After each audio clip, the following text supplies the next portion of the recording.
So, welcome. Keston, thanks for being here. Thanks for having me. So, all right. What I thought I'd do today is something maybe a little bit different than what we've done before.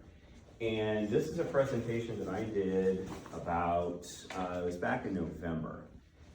Does everybody have a piece of paper and a pen? You follow your homework. Or does anybody need one? Do you need one, Keston? You were not in the loop, so. Does anybody else need one? Wow, that's impressive. I was not expecting that. Well, some of them already went and grabbed a piece of paper. Yeah, some of us grabbed paper. Some of those, some of those ne'er-do-wells people, you know, and then the rest of us nerds were already prepared, so. All right, good. Well, hey, you don't need to spoil the secrets for everybody. That's right.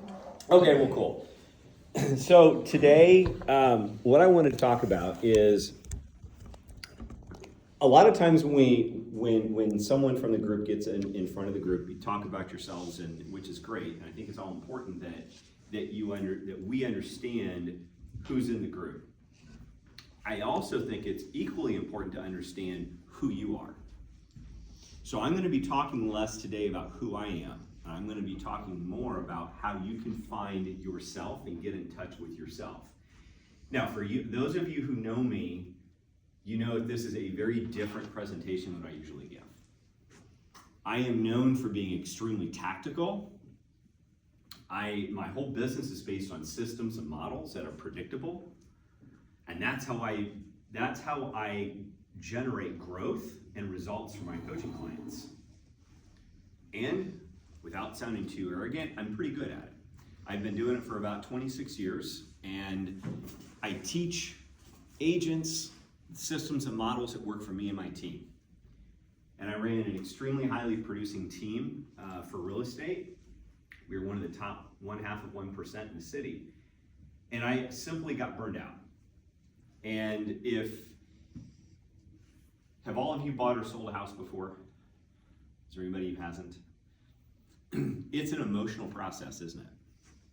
It's extremely emotional. And that is one of the reasons why Brittany and I get paid the big bucks, as they say. And the reason is because it's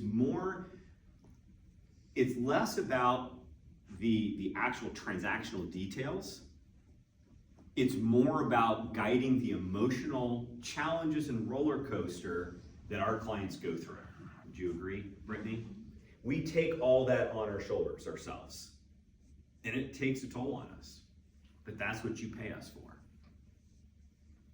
As a result, it does not allow the real estate agents, and I'm going to extend this to small business owners. This is not just for real estate agents. I want to be very clear about that. Small business owners, you're wearing all the hats. Does that make sense? Chief, cook, and bottle washer. You are everything until you engage leverage and you hire someone to be the bottle washer. And then you hire someone to be the cook. And then you're left being the chief, which is really what you should be doing. Here's what we know to be true. When you first start out in business, you are not only everything, but you are willing your business into existence. You are, as they say, entrepreneurial, and your goal, your journey is trying to get to purposeful. In other words, taking the chaos with which you start and taming it into a bunch of systems and models that you can leverage to create predictable results. Mr. Sales Trainer, do you agree? I do. Mm-hmm. So this is something that we all try to do, and it doesn't matter what it is that you sell. It could be a service, it could be a product. It doesn't matter. We're all on the same journey. We're just on different parts of the path. So, back to today. Because we're wearing all the hats, it gets crowded. It gets crowded up here. Not only are we running a business, which is a baby, like raising a child, but we're also dealing with life. And what I found is that when life gets in the way, when your business takes a front seat, you get out of the way and you stop working on yourself because you're constantly working in your business. You're not working on your business. Does that all make sense? Are you tracking with me? Absolutely. And that's not necessarily a bad thing, but something has to give.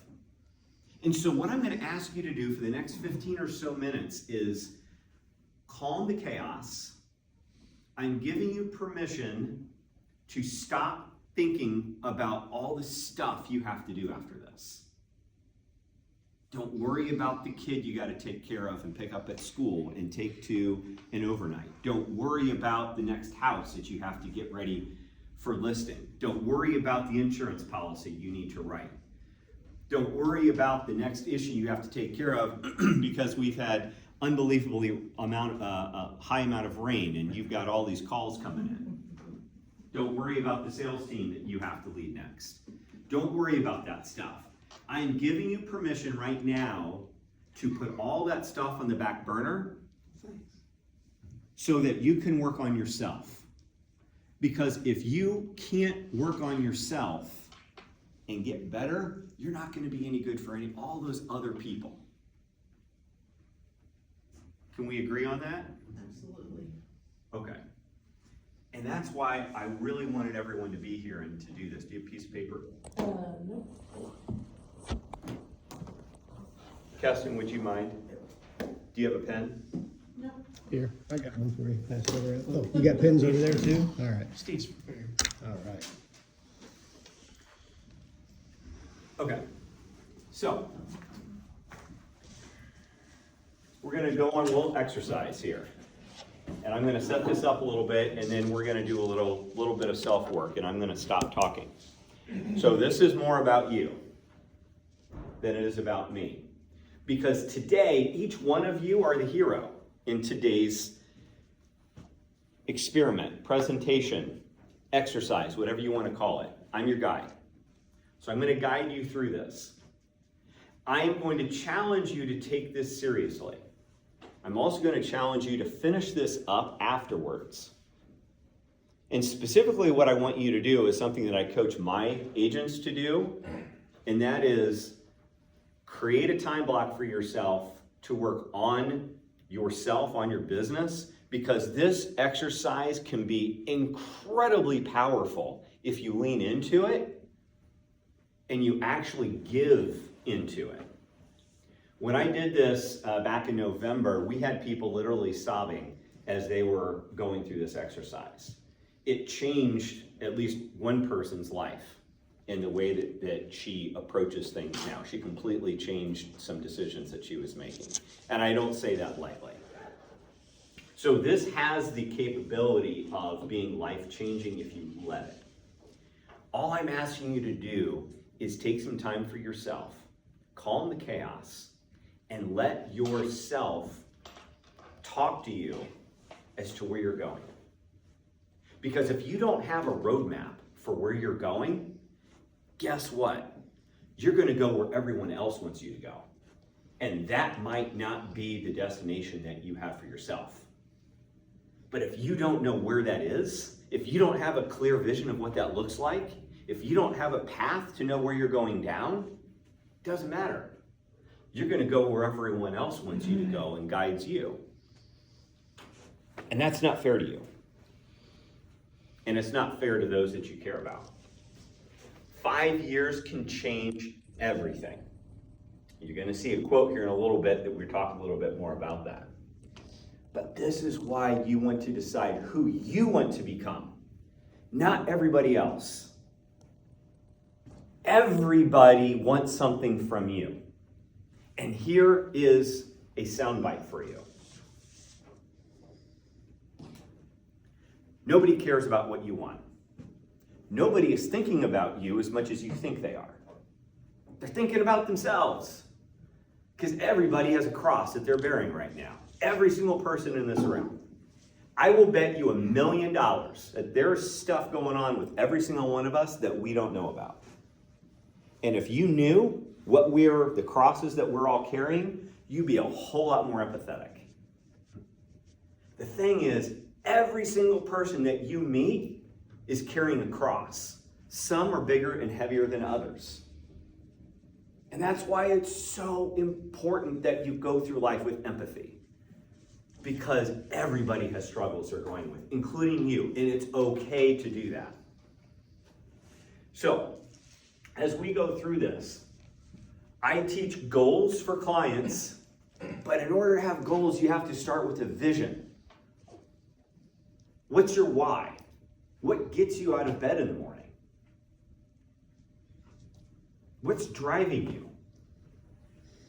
Goals are what most people focus on. That's what you teach. You teach goals. I'm sure you also teach a vision. My guess is you probably take the vision from the owner of the company, and then you help to distill that into the sales force as to why they do, and then you create goals to support the vision, right? So this is great. This is great. Tasks achieve a specific vision, which is here. But goals are tasks. Your vision is an identity. It's who you are. How many of you have a written mission and vision statement for your business? Good. And you have one? Good. If you don't have one, I strongly encourage you to sit down. You can use ChatGPT to help you if you want, but write your mission, your vision. I just worked on this with a client a couple of weeks ago. This is my first non-real estate client. It's been so much fun. He actually owns a pet cremation business. Totally different. His problems are no different than Brittany's and our team. Absolutely no different. Exactly what he does in there is the difference. The little nuances or whatever. But he has the same issues that every small business has, especially service-related businesses. But what I had him do is work on an exercise to create his mission and vision, and we created value statements that he is posting in his lobby. So that all of his clients that come in there with their beloved pets, they understand what he stands for and the type of values and morals that he is going to treat them and their beloved pet with. And that's important to him. And I told him it's important to his clients that come in too. So, we're going to create a vision loop today. This is where you're going to meet your future self, because here's the deal. Your future self is telling you something. The problem is that we're too busy and life has gotten too loud and chaotic for us to listen. So I want to help you listen to your future self and have that person talk to you as to where you are in 5 years. Best way to predict the future is to create it. Some of you might know who that is. You got to create your own future. This kind of goes back to the very beginning of what I talked about. If you aren't in charge of your future, everybody else is. And what did I say at the very beginning? People don't care about you. They're not thinking about you as much as you think they are. And that's not being mean. It's just the fact. Because life is too crazy. You got to think about your own stuff. You got your own cross you got to carry. You don't have enough capacity to carry other people's crosses. Makes it hard. So, I'm going to set this up and I'm going to give you some time, about 5 to 7 minutes, to work on this. So, I want you to close your eyes. Everybody close your eyes. Nobody's going to do anything to you or write on your forehead or anything. You wake up 5 years from today. So you're in bed, you're in your bedroom, it's dark, maybe you have some light that's coming in through the window. Blinds are now open. Sunlight is pouring into your room. It's not a foggy, dreary day like today. It looks beautiful out. 72 degrees, sunny, maybe you hear some birds chirping. It's going to be an amazing day today. You feel calm. You feel confident. You feel grounded today. You feel in touch with your body. You've built a business and a life that you're proud of. Your business is supporting your life that you have created, not the other way around. You are not a slave to your business. You are not a slave to your life. You love the life that you've created. You're happy. You're confident. You are content. All of your systems in your business are running smoothly. Everything is. Your clients trust you. Your time is your own. You feel proud. You feel proud of yourself. You feel proud of your family. You feel proud of your business. You feel proud of what you've accomplished. And moreover, who you have become. Now, imagine yourself 5 years into the future. You're 5 years older. What is that number? You don't need to say it out loud. I'm 53, so I'm 58 right now. How do you look? How do you feel? You're smiling. You're confident. You're peaceful.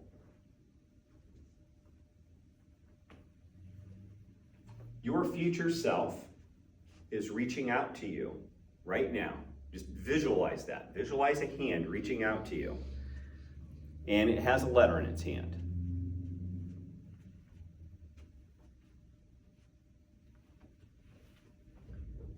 This is where I want you to continue thinking as we wrap up this visualization. You come back, so keep your eyes closed for just a minute. This is what this letter says. This is going to be a letter from your future self 5 years from now. You've already done everything over the past 5 years. Your future self is just telling you what you've done. It's telling you what you've accomplished. Your future self is proud of you. Your future self is happy. You're smiling. You're content. In this letter, your future self is telling you everything that you have achieved. Personal, family, business, spiritual. If you have kids, your kids are 5 years older. Your future self is telling you what they've done, who they've become in those 5 years. This letter is telling you things that you wish you would have known today. And you know what the good part is? You know what you did today because your future self is going to tell you that. Here's the thing in this letter. This is not about perfect writing. It's about connecting with your future self. You already know all the answers. We're connecting with it and getting it to channel into today. All right, so let's come back. Thank you for doing that. Hopefully you have some peace and some calm. Maybe not everything in this letter is going to be 100% roses and sunshine. And that's okay. Maybe there's some hard decisions that you've been wrestling with that you know you made over the next 5 years. And that might be in that letter. Your future self is telling you how you handled that. So I'm going to give you 5 to 7 minutes. I'm going to turn on some music and just let you write. Don't worry about the format. Don't worry about what's in it, what it looks like. It can be messy, that's perfectly fine. But just right. Let your hand be the conduit for the exercise we just did.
one more minute.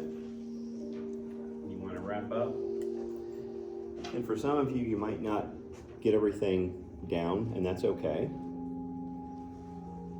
All I ask is that you take a minute and write down when you're going to finish this exercise.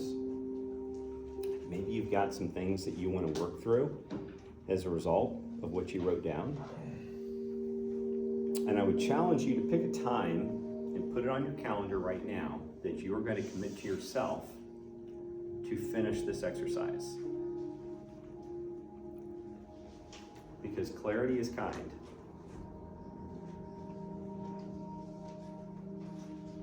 When you don't have clarity, you're kind of drifting like a ship without a rudder, kind of going all over the place with no clear direction on your destination. This is meant to be the rudder for you.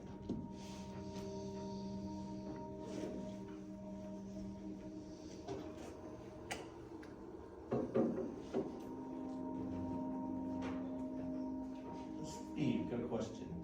I mean, a lot of this prompting was, thinking as far as, your business, maybe not, but as I thought about it, man, the business was nowhere in anything that I wrote. So I don't know if I misunderstood your message, or, it's like, for me, it's like, I'll be honest, man, I'm hoping at 59 and a half, I'm done. I've worked hard, I've scrimped, and I've saved, and so I don't see work in my future in 5 years, so. That's great. If that is your goal, if that's where you want to be at that point, that's awesome. What does your life look like at that point? Without business, without hawking loans. Right. And that's okay. Wherever it is that you want to be, as long as you have clarity as to what that looks like, and that you are happy and content with that destination, or that waypoint on your journey, I should say, that's the right answer. There is no right or wrong way to do this exercise, by the way. Everyone is going to do this a little differently. The most important thing is it unique and relevant to you? Is it authentic to you? So I hope you got something out of that.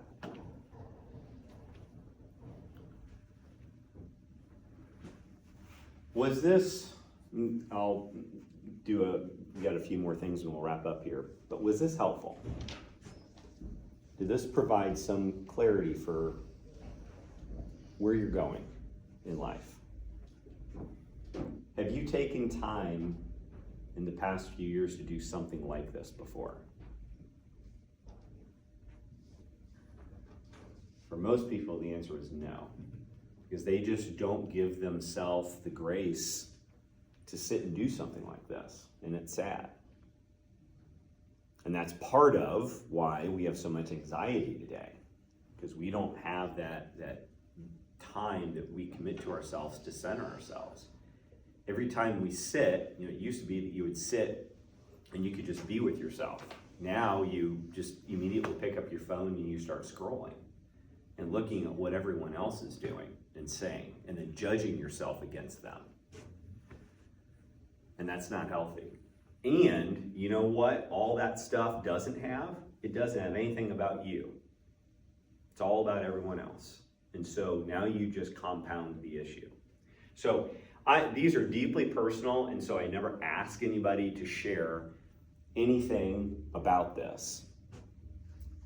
If any of you had like an aha that you took away from this exercise, I would love to hear it.